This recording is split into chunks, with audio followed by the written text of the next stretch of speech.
এই যে দেখেন, এটা আমরা এখান থেকে ওপেন করেছি, দেখেন উইথিন কয়েক মিনিটে আমরা এখান থেকে ফার্স্ট নেম পাইছি, লাস্ট টাইম পাইছি, আমরা এখান থেকে টাইটেল পাইছি, এখান থেকে আমরা কোম্পানি নেম পাইছি, এখান থেকে কোম্পানি নেম ফর ইমেল পাইছি। তো কোম্পানি নেম থাকলে হবে, কোম্পানি নেম ফর ইমেল এটা আমাদের দরকার নাই।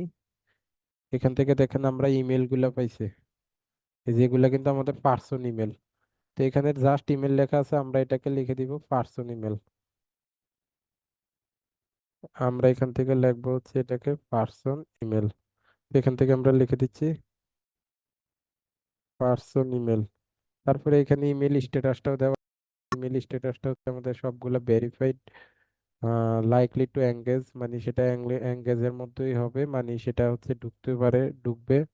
সিনিয়রিটি এটা আমাদের দরকার নেই, এটাকে আমরা ডিলিট করে দিছি, ডিপার্টমেন্ট দরকার নেই।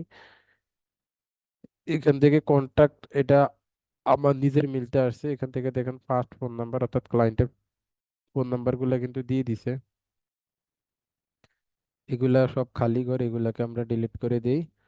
তারপরে এখান থেকে দেখেন কর্পোরেট ফোন নাম্বার অর্থাৎ ফার্স্ট ফোন নাম্বার এবং কর্পোরেট ফোন নাম্বারটা যদি একই হয়ে থাকে এটাকে আমরা ডিলিট করে দিচ্ছি। এখান থেকে আমাদের এই যে লিস্টের নাম এগুলো আমাদের কিছুই দরকার নাই, এগুলাকে আমরা ডিলিট করে দিচ্ছি। দেন হচ্ছে এখান থেকে দেখেন আমার এখানে যেটা আসছে যে এমপ্লয়ি, অর্থাৎ এমপ্লয়ি সাইজটা কিন্তু এখান থেকে আসছে, ইন্ডাস্ট্রি টাইপটা আসছে। তারপরে বন্ধুরা এখান থেকে দেখেন কতগুলা জিনিস আমরা পাচ্ছি, এখান থেকে কিওয়ার্ড, কিওয়ার্ড আমাদের দরকার নাই। এই যে দেখেন এখান থেকে পার্সোনাল লিঙ্কডইন ইউআরএল আসছে, কোম্পানির ওয়েবসাইট ইউআরএল আসছে, পার্সোনের কোম্পানির লিঙ্কডইন ইউআরএল আসছে, পার্সোনেরটা আছে, কোম্পানিটা আছে, ফেসবুক ইউআরএল আসছে, কোম্পানির আসছে, তারপরে সিটি আসছে,